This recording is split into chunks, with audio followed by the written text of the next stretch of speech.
नमस्कार दोस्तों, अटल अनुसंधान अकादमी यूट्यूब चैनल से मैं अवनीश शुक्ला आप सभी का हार्दिक स्वागत करता हूं। दोस्तों, सुबह की इस वीडियो में प्रतियोगी जीवन से संबंधित विभिन्न महत्वपूर्ण सूचनाओं को लेकर के आपके सामने उपस्थित हुआ हूं। तो आइए देखते हैं ऐसी कौन कौन सी महत्वपूर्ण सूचनाएं हैं। दोस्तों, सूचनाओं को विस्तार में शुरू करने से पहले एक महत्वपूर्ण बात आपको बताना चाहूँगा। यदि आपने अभी तक हमारे चैनल अटल अनुसंधान अकादमी यूट्यूब चैनल को सब्सक्राइब नहीं किया है तो जल्दी से सब्सक्राइब कर लें, बेल आइकन को प्रेस कर लें ताकि कोई भी नोटिफिकेशन सबसे पहले आप तक पहुंच जाए और वीडियो को जल्दी से लाइक कर लें। दोस्तों, हमारे चैनल के माध्यम से UGC net JRF assistant professor, PGT, TGT, GIC lecturer, LT grade व अन्य प्रतियोगी परीक्षाओं की तैयारी कराई जाएगी। ये हमारा व्हाट्सएप नंबर है 8543856728। इस पर मैसेज करके आप हमारे व्हाट्सएप ग्रुप से भी जुड़ सकते हैं। अब नजर डालते हैं आज की महत्वपूर्ण खबरों पर। तो पहली खबर 69,000 शिक्षक भर्ती से संबंधित है। यहाँ पर आप देख रहे हैं 31,277 शिक्षक भर्ती। राष्ट्रीय पिछड़ा वर्ग आयोग अब 4 दिसंबर को करेगा सुनवाई। तो जो भर्ती सुप्रीम कोर्ट के आदेश पर 31,277 पदों को भर लिया गया था, इसमें बहुत सारी अनियमितताएं पाई गई थी। इन्हीं को लेकर के राष्ट्रीय पिछड़ा वर्ग आयोग सुनवाई करेगा।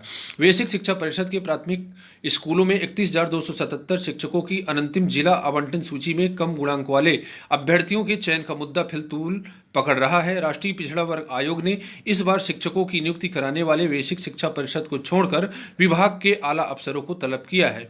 आयोग इस मामले की सुनवाई 4 दिसंबर को करेगा। इसके पहले आयोग ने 14 अक्टूबर को बेसिक शिक्षा के अफसरों को पत्र भेजकर इसकी जांच का आदेश दिया था और 3 दिन में आरोपों की जांच करके कार्रवाई रिपोर्ट मांगी थी। परिषदीय स्कूलों की शिक्षक भर्ती में अनंतिम सूची में जगह न पाने वाले शिवशंकर व अन्य ने राष्ट्रीय पिछड़ा वर्ग आयोग को पत्र भेजा था कि 69,000 पदों में से 31,277 अभ्यर्थियों की सूची बेसिक शिक्षा विभाग ने जारी की है। इसमें उच्च गुणांक वाले कई अभ्यर्थी चयन सूची में नहीं है, जबकि कम गुणांक वालों को चयनित किया गया है। इसमें आरक्षण व अन्य नियमों में अनियमितता हुई है। ऐसी ही शिकायतें अन्य कई अभ्यर्थियों ने पत्र भेजकर की है। राष्ट्रीय पिछड़ा वर्ग आयोग उपाध्यक्ष के निजी सचिव संदीप कुमार की ओर से बेसिक शिक्षा की अपर सचिव, अपर मुख्य सचिव, प्रमुख सचिव, विशेष सचिव व निदेशक बेसिक शिक्षा को पत्र भेजकर मामले की जांच करने का आदेश दिया गया था। निर्देश है कि आरोपों की बिंदुवार आख्या और कार्रवाई की संबंधित सूचना 3 दिन में भेजी जाए। अब राष्ट्रीय पिछड़ा वर्ग आयोग ने 4 दिसंबर को बेसिक शिक्षा की अपर मुख्य सचिव, महानिदेशक, निदेशक सचिव, परीक्षा नियामक प्राधिकारी एवं एनआईसी के अफसरों को तलब किया है। उधर बेसिक शिक्षा के अफसरों का कहना है कि यह भर्ती सुप्रीम कोर्ट के आदेश पर कराई जा रही है। अभिलेख सत्यापन की तैयारियां पूरी। यहाँ पर आप देख रहे हैं परिषदीय स्कूलों के लिए सहायक अध्यापकों की काउंसलिंग 2 से 4 दिसंबर तक होनी है। अभिलेख के सत्यापन के लिए परीक्षा नियामक प्राधिकारी सचिव अनिल भूषण चतुर्वेदी ने जिला विद्यालय निरीक्षकों को पत्र भेजा है, जिसमें कहा गया है कि उत्तर प्रदेश शिक्षक पात्रता परीक्षा, बीटीसी प्रशिक्षण व दूरस्थ शिक्षा विधि से शिक्षा मित्रों के प्रशिक्षण का पाठ्यक्रम के 2 वर्षीय प्रमाण पत्र वेबसाइट पर अपलोड है। यदि अभिलेख व वेबसाइट पर दर्ज सूचना में भिन्नता मिलती है तो कार्यालय से संपर्क किया जा सकता है। तो दोस्तों, एक तो यहाँ पर ये भर्ती के लिए 37,000 पदों पर जो भर्ती होने जा रही है, इसके लिए एक बुरी खबर भी है, क्योंकि 4 तारीख को राष्ट्रीय पिछड़ा वर्ग में सुनवाई होनी है और इधर 2 तारीख से 37,000 पदों के लिए काउंसलिंग भी शुरू की जा रही है। तो बाद में जो होगा वो तो 4 को ही होगा, लेकिन काउंसलिंग 2 तारीख से शुरू हो रही है। तो आप सभी से आग्रह है कि अपने डॉक्यूमेंट्स एकदम से तैयार रखें ताकि आपके चयन में किसी प्रकार की कोई बाधा उत्पन्न न हो, आपका आराम से चयन हो जाए। इसके बाद अगली खबर है, डीयू ने जारी की ईसीए कोटे से दाखिले की सूची। मेरिट लिस्ट संबंधी शिकायतों के निस्तारण के लिए कमेटी भी गठित की गई। यहां पर आप देख रहे हैं डीयू में ईसीए कोटे के तहत दाखिले के लिए छात्रों की पहली मेरिट सूची गुरुवार को जारी हो गई है। डीयू प्रशासन ने बताया कि आवेदनकर्ता के दस्तावेजों की जांच के बाद सूची जारी की गई है। दाखिला संबंधी शिकायतों के निस्तारण के लिए एक विशेष कमेटी भी गठित की गई है। आवेदनकर्ता 28 नवंबर तक अपनी शिकायत दर्ज करा सकते हैं। शिकायतों के निस्तारण के बाद फाइनल सूची जारी की जाएगी। खेल कोटे से दाखिला प्रक्रिया शुरू। डीयू ने खेल कोटे के तहत दाखिले की प्रक्रिया शुरू कर दी है। डीयू प्रशासन ने बताया कि खेल कोटे से दाखिले के लिए जिन छात्रों ने आवेदन किया था, उनके दस्तावेजों के सत्यापन की प्रक्रिया पूरी हो गई है। दाखिला पोर्टल पर 2 दिसंबर को मूल्यांकन संबंधी जानकारी अपडेट कर दी जाएगी। इसके बाद दोस्तों अगली खबर है, सरकार ने मांगी टीटी 2019 पर जानकारी। यहाँ पर आप देख रहे हैं इलाहाबाद हाई कोर्ट ने शिक्षक पात्रता परीक्षा 2019 के परिणाम को चुनौती देने वाली याचिका पर राज्य सरकार से जानकारी मांगी है। याचिका में परीक्षा में पूछे गए 5 सवालों के जवाब गलत होने का आरोप है। कोर्ट ने परीक्षा नियामक प्राधिकारी प्रयागराज और प्रदेश सरकार से 1 सप्ताह में जानकारी मांगी। यह आदेश न्यायमूर्ति पंकज भाटिया ने सरिता शुक्ल व अन्य की याचिका पर दिया है। याची के अधिवक्ता का कहना है कि टीटी परीक्षा का परिणाम 6 फरवरी 2020 को घोषित किया गया था। इसके बुकलेट सीरीज सी में पूछे गए प्रश्न संख्या 42, 60, 129, 130 और 144 के विकल्प में दिए गए उत्तर सही नहीं है। न्यायालय ने परीक्षा नियामक प्राधिकारी और प्रदेश सरकार को इस मामले में 1 सप्ताह में जानकारी उपलब्ध कराने का निर्देश दिया है। सुनवाई 7 सितंबर को होनी है। तो दोस्तों इसकी सुनवाई 7 सितंबर को की जाएगी। इसके बाद अगली खबर है, कोरोना संक्रमण से टूटेगा यूपी बोर्ड का रिकॉर्ड। पिछले वर्ष की अपेक्षा 2 गुने केंद्र होने के आसार। 2018 से लगातार घट रही थी परीक्षा केंद्रों की संख्या।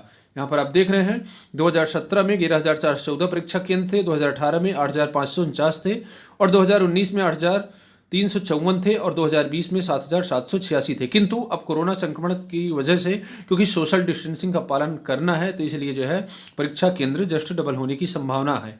कोरोना संक्रमण ने केवल स्कूलों की पढ़ाई ही प्रभावित नहीं की है, बल्कि यूपी बोर्ड की अहम परीक्षा में बड़ा बदलाव होने जा रहा है। बोर्ड ने पिछले साल ही 50 लाख से अधिक परीक्षार्थियों का इम्तिहान महज 7,786 परीक्षा केंद्रों पर कराकर रिकॉर्ड बनाया था। यह रिकॉर्ड इस वर्ष ही टूटने जा रहा है, क्योंकि परीक्षार्थियों के हित में शारीरिक दूरी का पालन करना होगा। इस प्रकार से कोरोना की वजह से परीक्षा केंद्रों के डबल होने की संभावना है। इसके बाद अगली खबर है, CHSL परीक्षा 2018 स्किल टेस्ट में 78.05% पहुंचे अभ्यर्थी। कर्मचारी चयन आयोग ने CHSL परीक्षा 2018 का स्किल टेस्ट गुरुवार को आयोजित किया था। 4 पालियों में हुए टेस्ट में 78.05% अभ्यर्थियों की उपस्थिति रही है। इसके बाद दोस्तों अगली खबर है, मेडिकल कॉलेजों को मिले 13 असिस्टेंट प्रोफेसर। लोक सेवा आयोग ने गुरुवार को राजकीय मेडिकल कॉलेजों में असिस्टेंट प्रोफेसर ऑप्स एवं गायनी के 15 पदों का रिजल्ट घोषित किया। इसमें से 13 का चयन हुआ है। ओबीसी वर्ग के 2 पद पर योग्य अभ्यर्थी नहीं मिले। सीधी भर्ती के तहत 18, 19, 20, 24 और 25 नवंबर को अभ्यर्थियों का इंटरव्यू लिया। इसमें अमृता सक्सेना, अर्पिता, शालिनी सिंह, नताशा इत्यादि चयनित हुई हैं। इसके बाद दोस्तों अगली खबर है, यूपीएससी की तर्ज पर अतिरिक्त अवसर की मांग। यहाँ पर आप देख रहे हैं उत्तर प्रदेश लोक सेवा आयोग ने काफ़ी हद तक संघ लोक सेवा आयोग की कार्यप्रणाली अपना ली है। पिछले साल 2019 में हुई पीसीएस 2018 की परीक्षा का पैटर्न पूरी तरह से बदल दिया गया है। प्रश्नों का स्वरूप, विषय का चयन सब यूपीएससी की तर्ज पर किया गया है। इसके चलते अधिक उम्र के अभ्यर्थियों को तैयारी का उचित मौका नहीं मिला है। अब ओवर एज अभ्यर्थियों के लिए यूपीएससी की तर्ज पर अतिरिक्त अवसर की मांग कर रहा है। मुख्यमंत्री को पत्र लिखकर ओवर एज हो चुके अभ्यर्थियों को पीसीएस 2021-22 में मौका देने की मांग उठाई गई है। इसके मद्देनजर प्रदेश समस्त जनप्रतिनिधियों व केंद्रीय मंत्रियों को भी ईमेल के जरिए पत्र लिखा जा रहा है। यहाँ पर आप देख रहे हैं 2 दिन बाद प्रवक्ता पद का आवेदन शुरू। जैसा कि आप जान रहे हैं कि उत्तर प्रदेश लोक सेवा आयोग द्वारा वर्तमान समय में असिस्टेंट प्रोफेसर के 3 प्रकार के पद आए हुए हैं। एक तो उच्च शिक्षा विभाग से, दूसरे मेडिकल कॉलेज में मेडिकल के लिए, और मेडिकल में 2 प्रकार के होम्योपैथिक और एलोपैथिक दोनों हैं। यहाँ पर आप देख रहे हैं आयोग की वेबसाइट में तकनीकी गड़बड़ी आने से राजकीय डिग्री कॉलेजों में प्रवक्ता पद के आवेदन तय समय पर शुरू नहीं हो पाया। आयोग ने सीधी भर्ती के तहत 24 नवंबर को वेबसाइट पर ऑनलाइन आवेदन की प्रक्रिया शुरू की थी। आवेदन शुरू हो गया था, लेकिन प्रवक्ता पद के अभ्यर्थी आवेदन नहीं कर पा रहे थे। गुरुवार को शाम 6:30 बजे गड़बड़ी ठीक करके आवेदन की प्रक्रिया शुरू की गई। वेबसाइट के कारण खराब हुए समय के बदले आवेदन के लिए 2 दिन अतिरिक्त समय मांग कर रहे हैं और 19 विषयों में प्रवक्ता के कुल 128 पद आए हुए हैं। तो जो भी अभ्यर्थी इस पर आवेदन करना चाहते हैं वो जल्दी से जल्दी अपना आवेदन कर दें। अब किसी प्रकार की कोई तकनीकी समस्या नहीं है। 70% प्रधानाध्यापक नहीं चाहते स्कूल खुले। कोरोना संक्रमण के खतरे को देखते हुए कक्षा 6 से 8 तक के स्कूलों के 70% प्रधानाध्यापक विद्यालय खोलने को राजी नहीं है। उनका कहना है कि अभी परिस्थितियां सामान्य नहीं है, दोबारा कोरोना की लहर आती दिख रही है। ऐसे में विद्यार्थियों को स्कूल बुलाकर अध्यापन कार्य करना बिल्कुल सुरक्षित नहीं है। अगली खबर है, इलाहाबाद विश्वविद्यालय स्नातक प्रवेश का नया कटऑफ जारी। इलाहाबाद विश्वविद्यालय ने बीएससी जीव विज्ञान के लिए नया कटऑफ जारी किया है। ओबीसी वर्ग में 140 अंक प्राप्त करने वाले अभ्यर्थियों को भी काउंसलिंग कराने का अवसर दिया गया है। 27 नवंबर को सी वर्ग के 124 अंक व 138 अंक वाले ईडब्ल्यूएस वर्ग के साथ एसटी वर्ग के सभी अभ्यर्थियों की काउंसलिंग करा सकते हैं। 28 को शुल्क जमा होगा। इसके बाद दोस्तों अगली खबर है, यूपी बोर्ड परीक्षा अप्रैल से पहले संभव नहीं। यूपी बोर्ड की परीक्षाओं के लिए केंद्र फरवरी के पहले पखवाड़े में तय होंगे। उसी समय इंटर की प्रयोगात्मक परीक्षाएं भी होनी है। नीति जारी होने में देरी से केंद्र बनने में समय लगेगा। इससे अब अप्रैल के पहले परीक्षा शुरू हो पाने का आसार नहीं है। दिसंबर में कार्यक्रम पर मंथन जरूर शुरू कर दिया जाएगा। इसके बाद अगली खबर है, अधीनस्थ सेवा चयन आयोग की प्रारंभिक परीक्षा अप्रैल में होने के आसार। शासन की ओर से 2 चरणों में भर्ती परीक्षाएं आयोजित कराने का प्रस्ताव मंजूर किए जाने के बाद गुरुवार को उत्तर प्रदेश अधीनस्थ सेवा चयन आयोग की बैठक में इस व्यवस्था को अमली जामा पहनाने पर चर्चा हुई। यूं तो बैठक में कोई ठोस फैसला नहीं हो सका, लेकिन बैठक के बाद आयोग के अध्यक्ष प्रवीर कुमार ने संकेत दिए हैं कि पंचायत चुनाव और यूपी बोर्ड परीक्षाओं को देखते हुए समूह घ के पदों पर भर्तियों के लिए प्रारंभिक अर्हता परीक्षा पीईटी का आयोजन अगले साल अप्रैल माह में किया जा सकता है। आयोग की बैठक में पीटी परीक्षा का पाठ्यक्रम तय करने के लिए कमेटी के गठन पर चर्चा की गई है। इसके बाद अगली खबर है, यूपी बोर्ड परीक्षा अप्रैल से पहले संभव नहीं। प्रदूषण फैलाने वालों पर ताबड़तोड़ कार्यवाही। 1633 टीमों ने 8,500 से अधिक स्थानों पर मारा छापा। लखनऊ समेत 11 जिलों में हर 5वां व्यक्ति कोरोना संक्रमित। तो दोस्तों कोरोना का कहर थंभा नहीं है। भले ही अनलॉक कर दिया गया है, पूरी तरह से छूट दे दी गई है, किंतु अभी भी आप लोगों को बच बचा करके रहने की आवश्यकता है। तो आप सभी से आग्रह है, छात्रों से खास करके, क्योंकि अभी तक तो लॉकडाउन था, कोई भी परीक्षा नहीं कराई जाती थी, कोरोना हो भी जाता था, छात्र 15 दिन तक क्वारंटाइन हो जाते थे और सब सही हो जाता था, कोई प्रॉब्लम नहीं होती थी। किंतु इस समय आप जान रहे हैं कि उत्तर प्रदेश में नौकरियों का सिलसिला शुरू हो चुका है और बहुत सारे फॉर्म आ रहे हैं और परीक्षाएं भी हो रही हैं। तो इस दौरान आप जो है अपने स्वास्थ्य का ख्याल रखें, किसी प्रकार की कोई प्रॉब्लम ना हो पाए। इसके बाद अगली खबर है, आईआईटी बीएचयू के छात्र हिंदी में करेंगे इंजीनियरिंग की पढ़ाई। अब देश में इंजीनियरिंग और मेडिकल जैसे तकनीकी पाठ्यक्रमों के विद्यार्थियों के पास मातृभाषा में पढ़ाई करने का भी विकल्प होगा। इसकी शुरुआत इसी साल से आईआईटी बीएचयू से होने जा रही है। केंद्रीय शिक्षा मंत्रालय ने गुरुवार को प्रेस रिलीज जारी कर बताया है कि शैक्षणिक सत्र 2021-22 में मातृभाषा में आईआईटी व एनआईटी में इंजीनियरिंग पाठ्यक्रमों की शुरुआत करने जा रहे हैं। इसके बाद दोस्तों अगली खबर है, 8 मुन्ना भाई समेत 9 गिरफ्तार। ये CHSC की परीक्षा की खबर है। यहाँ पर आप देख रहे हैं, कर्मचारी चयन आयोग ने के गुरुवार को हुए स्किल टेस्ट में दूसरे के स्थान पर परीक्षा देने वाले 8 मुन्ना भाई समेत 9 आरोपियों को धूमनगंज पुलिस ने गिरफ्तार कर लिया है। आरोपियों से आधार कार्ड, फर्जी प्रवेश पत्र और फर्जी तस्वीरों की बरामदगी की गई है। पकड़े गए लोगों में चंदन कुमार केंद्रीय रिजर्व पुलिस बल का हेड क्लर्क है। नालंदा बिहार निवासी सरगना विवेक कुमार साहू फरार है। बिहार के कुल 8 लोग पकड़े गए हैं। तो दोस्तों यहाँ पर आप देख रहे हैं कि इस प्रकार से परीक्षा का पेपर लीक कराने के लिए आजकल छात्र पढ़ने में कम मन लगाते हैं, लीक कराने में ज़्यादा दिमाग लगाते हैं। और अच्छे से अच्छे पढ़े लोगों को भी मैंने देखा है जो पेपर लीक कराने के लिए बारे में सोचते रहते हैं और फिर जब पेपर लीक हो जाता है तो फिर सरकार को कहते हैं कि वो तो सरकार पेपर लीक करा रही है।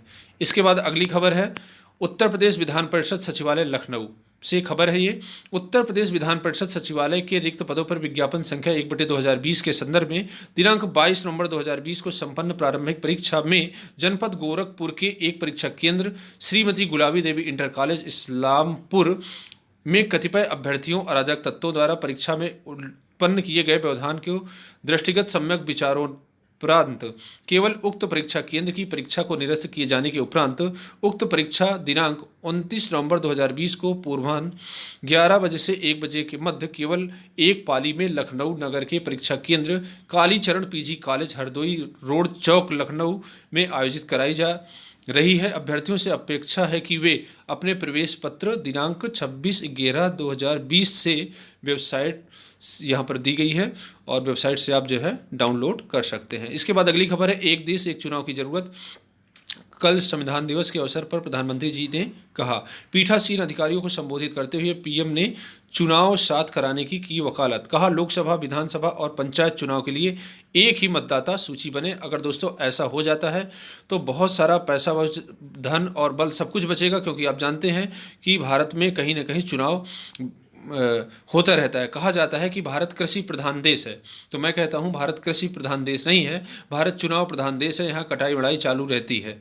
तो इस प्रकार से यदि साल भर में एक बार चुनाव, साल भर में नहीं, सारे चुनाव यदि एक साल 5 साल में ही तय हो तो बहुत ही अच्छा होगा, बहुत सारे पैसा बचेगा जो जन कार्यों के लिए हो जाएगा। विजन 2027 पर लखनऊ विश्वविद्यालय ने शुरू किया काम। लखनऊ विश्वविद्यालय का स्वरूप आज़ादी के 100 साल पूरे होने पर क्या होगा, इसको लेकर विजन 2047 की जो अवधारणा पीएम नरेंद्र मोदी ने दी है उस पर काम शुरू हो गया है। कुलपति ने इस संबंध में एक 5 सदस्यीय टास्क फोर्स का गठन करने की घोषणा की है। इस टास्क फोर्स का काम विजन 2047 को लेकर पूरी कार्रवाई बनाना है। इसके बाद दोस्तों अगली खबर है, निवार के कारण 5 की मौत, कमजोर पड़ा चक्रवात। जी हाँ दोस्तों, इस समय भारत में निवार चक्रवात का कहर ढा रहा है। यहाँ पर आप देख रहे हैं चक्रवात निवार के बुधवार रात तमिलनाडु और पांडुचेरी के तट से टकराने के बाद गुरुवार तड़के इन दोनों प्रदेशों के साथ साथ पड़ोसी राज्य आंध्र प्रदेश में तेज हवाएं संग जमकर बारिश हुई। 130 से 145 किलोमीटर प्रति घंटे की रफ्तार से हवाएं चलने और मूसलाधार बारिश से जगह जगह बाढ़ जैसी स्थिति पैदा हो गई। पेड़ उखड़ गए, बिजली आपूर्ति, इंटरनेट सेवा बाधित हो गई। तो दोस्तों ये एक करंट अफेयर का अच्छा प्रश्न है। ये विभिन्न प्रतियोगी परीक्षाओं में कोई भी हो आपसे पूछा जा सकता है कि निवार तूफान कहाँ आया था, तो आप बताएंगे ये तमिलनाडु, पुदुचेरी व आंध्र प्रदेश से टकराया था। इसके बाद दोस्तों बस आज के लिए इतना ही, मिलते हैं नेक्स्ट वीडियो में। पूरा वीडियो देखने के लिए बहुत बहुत सा धन्यवाद। यदि वीडियो आपको अच्छा लगा हो तो वीडियो को लाइक कर दें, वीडियो को सब्सक्राइब करें व अधिक से अधिक लोगों के बीच में शेयर करें। धन्यवाद।